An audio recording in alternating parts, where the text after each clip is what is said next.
the quiet before the storm, the galaxy was wide and old.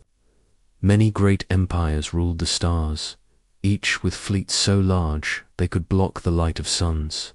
In their eyes, Earth was nothing. A small, quiet planet covered mostly by water. No colonies, no grand armies, no powerful fleets in orbit. Just a world of blue and green, spinning slowly in the dark dot in the great halls of the Galactic Council. Alien leaders spoke of Earth like it was a curiosity. A world for trade, perhaps, or maybe tourism.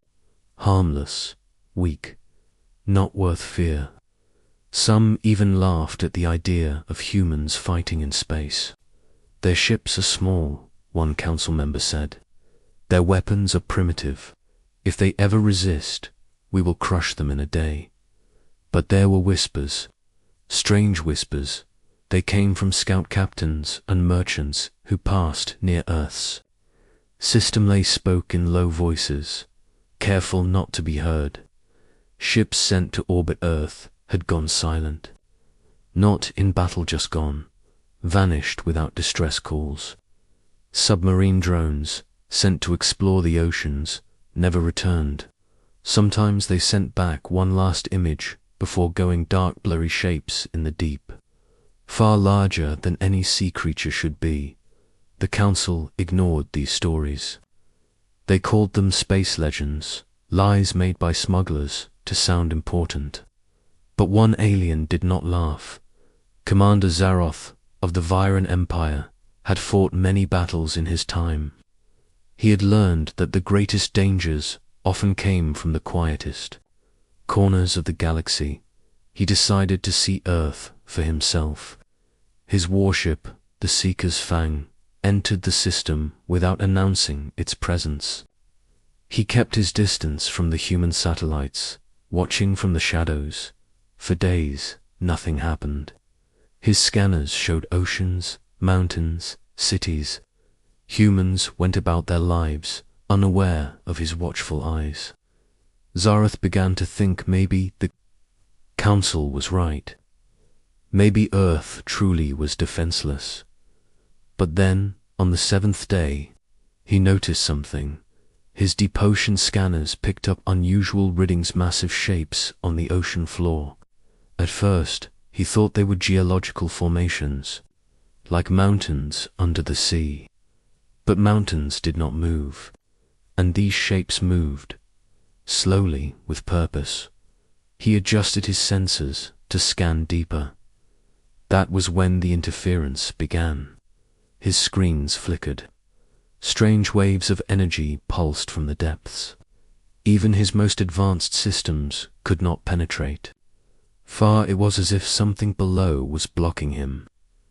Deliberately, Zaroth sent a small probe into the ocean.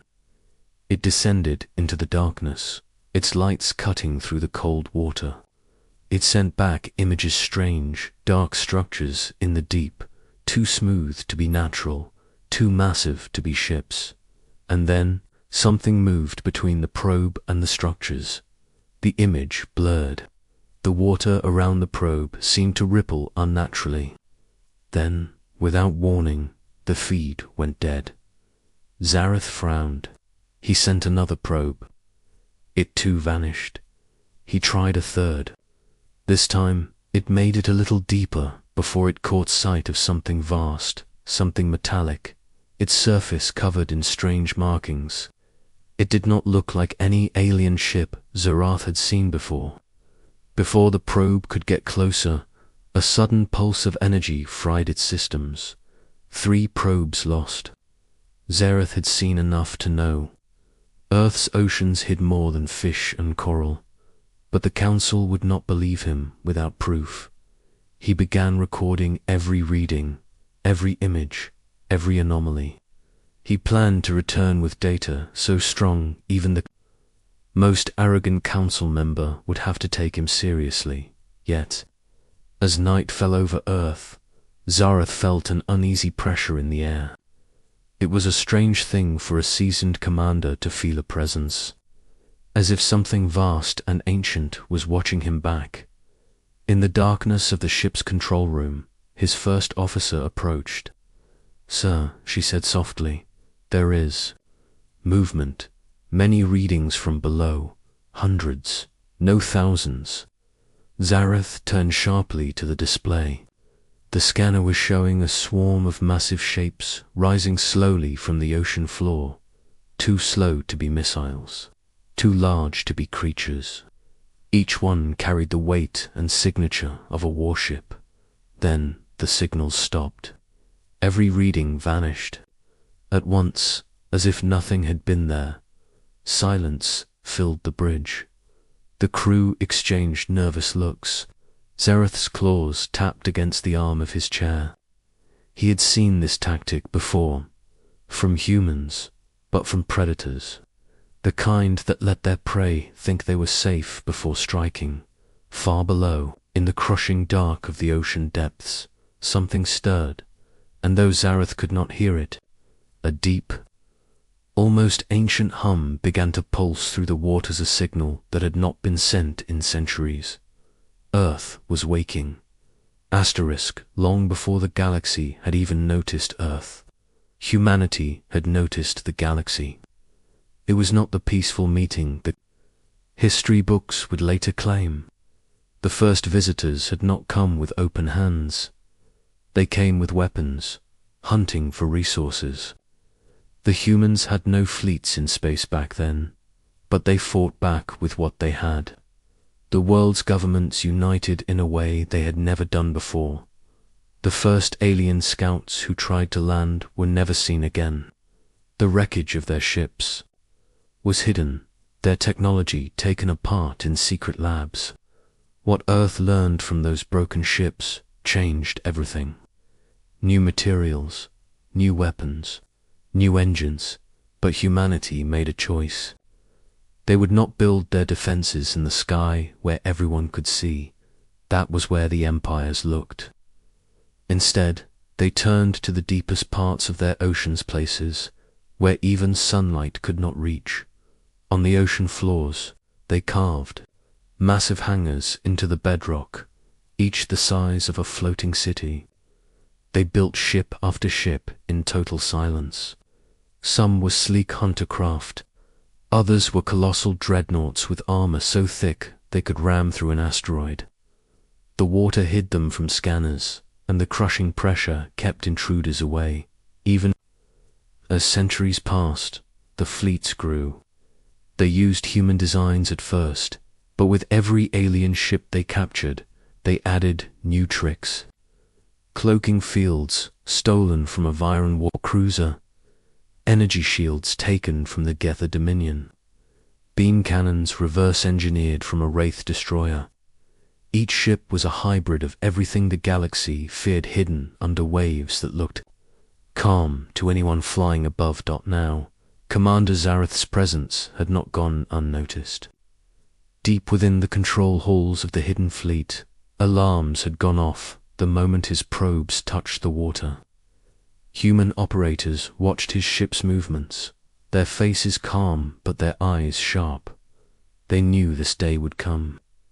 The Watchers always come before the invaders. One of them, an older admiral named Kane, stood before a massive holoscreen showing Zareth's vessel high above the planet. "He's scouting," Kane said quietly, "testing our waters." Another officer leaned in. "Do we surface?" Kane shook his head. "Not yet. Let him look. Let him think we are shadows." In the darkness, machines the size of mountains powered up. Silent engines hummed for the first time in decades. Warheads were loaded, shields warmed. In the deepest trench of the Pacific, the flagship, an ancient monster of a ship called Leviathan's, opened its eyes. Above, Zareth sat in his command chair, watching his scanners fail one by one. "Something is down there," he muttered, "but it doesn't want to be seen." His first officer looked uneasy. "Then why reveal themselves at all?" Zareth frowned. "Because they are hunters, and hunters like to let their prey feel." the fear first. Far below, the Leviathan's wake stirred. Its hull was so massive it could be mistaken for a small continent. Thousands of other ships waited behind it, all silent, all hidden. They did not surface yet, but the water above them began to shift, as if the ocean itself was breathing. The humans were waiting for a signal they had hoped would never come. The Galactic Council was busy with its endless debates when Commander Zareth's warning arrived. Most members dismissed it immediately. A few strange readings in water. One alien ambassador scoffed. Humans cannot even hold a fleet in orbit. They have no power to threaten us. Another laughed. Perhaps your scanners picked up whales, Commander. Do not waste our time. But one voice pushed for action. It was Admiral Turak of the Drask Armada warrior who believed in crushing enemies before they could rise. If there is even a hint of danger, Turak growled, we strike first. Within hours, a fleet of 60 Council warships was dispatched to Earth. They entered orbit like silent wolves surrounding a wounded animal. Their weapons locked on cities, military bases, and major ports. From his ship, Zaroth watched uneasily. You do not know what you are provoking, he whispered to himself. But no one listened. Down on Earth, the message was clear. Surrender or burn. No reply was sent. Instead, the oceans began to move. At first, it looked like storms forming on every horizon, but the winds were wrong. The water bulged upward, as if something massive was pushing from beneath. Waves hundreds of meters high rolled outward, from the deepest trenches.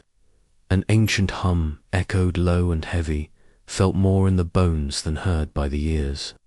It pulsed through the oceans, through the ground, even into space where Zareth's sensors caught its rhythm. Then, without warning, the Pacific split open. A shape emerged, black and endless, so vast it seemed to blot out the sea behind it. Water cascaded from its sides like waterfalls as it rose higher, higher, until its armored hull gleamed in the sunlight. It was the Leviathan's wake. Its hull was covered in markings from battles no alien had ever recorded. Rows of weapon turrets tracked silently across the sky. Strange glowing patterns ran along its sides, pulsing with a deep blue light. Talian technology fused perfectly with human engineering. Behind it, more ships surfaced, 10, 50, hundreds. Sleek destroyers, massive carriers, silent cruisers, one rising from the ocean as if the water itself obeyed them. The alien fleet in orbit froze. No one fired. No one spoke. On every channel in the system, a single human voice spoke. We were never defenseless. The Leviathan's wake was only the beginning. The water kept opening, not like waves breaking, but like the sea itself was peeling apart. From the depths, lines of light began to rise, thousands of glowing outlines moving in perfect formation. They came in every shape and size, long dagger-shaped frigates built for speed, towering dreadnoughts that looked like floating fortresses, carriers so huge they cast shadows over entire coastlines. Their hulls were unlike anything the galaxy had seen, black as midnight, absorbing sunlight instead of reflecting it.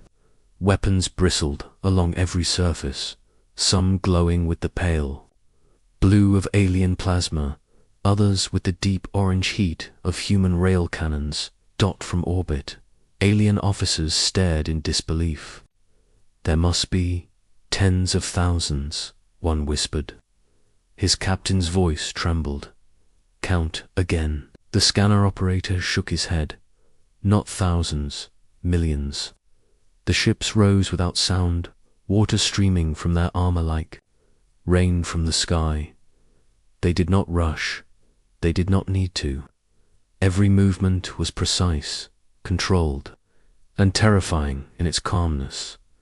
In the command hall of the Leviathan's wake, Admiral Kane watched the alien fleet above on a massive display. His voice was steady, but his eyes burned with the weight of history. "They have seen us now," he said. "No turning back."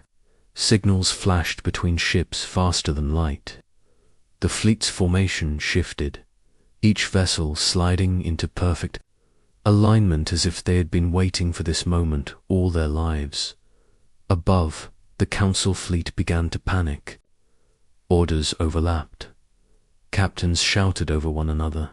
Some ships powered their weapons. Others tried to retreat. The humans made no move to stop them yet. Then a sound rolled across the planet. Not an explosion, not a siren. It was a deep, rolling horn, felt in the chest more than heard with the ears. It came from the Leviathan's wake, and as it echoed across the oceans, every human warship lit up with power. Shields shimmered into existence. Weapons rotated toward the sky.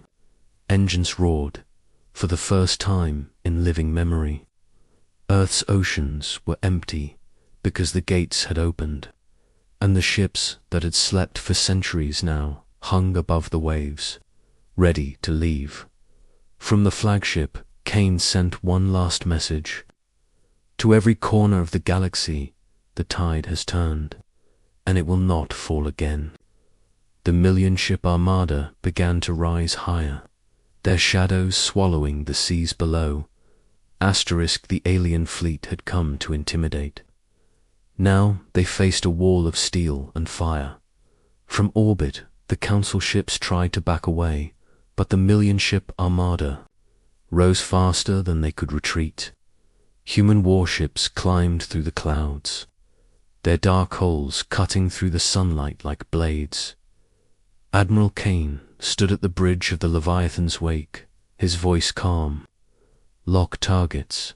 Every ship that came here leaves only as debris." In an instant, the silence ended. The first human salvo ripped through space railgun slugs, moving at a fraction below light speed. Plasma lances burning so bright they left trails in the void. Alien shields shattered like glass. Council destroyers exploded in blinding flashes, their pieces falling back toward the planet like meteors. The aliens tried to fight back. Beams of red and violet energy struck the human fleet, but they bent harmlessly against the strange blue shields taken from stolen alien tech. For every human ship struck, 10 alien ships burned. Zareth's Seeker's fang stayed at the edge. Of the chaos, he had warned them. He had seen the shadows in the deep. Now he watched as the Council's pride was erased in minutes. In the middle of the battle, Kane gave the order that would echo through the galaxy. Push them to the edge of the system. Human cruisers surged forward, cutting through what remained. Of the alien fleet, carriers released swarms of fighters fast, needle-like craft that struck from every angle. The sky above Earth became a storm of fire and steel. And then, silence again. Where the alien fleet had stood, nothing remained but drifting wreckage. The million ships hung in space, unbroken, untouched, waiting for orders. Kane opened a channel to the galaxy, his voice cold and clear. "Earth is no longer the prey. The oceans have spoken. We will not hide again." The message spread to every empire, every world. In dark council halls across the stars, leaders stared at the recording the moment the ocean opened and a million ships rose. From that day, no one called Earth defenseless. From that day, the galaxy learned to fear the tides.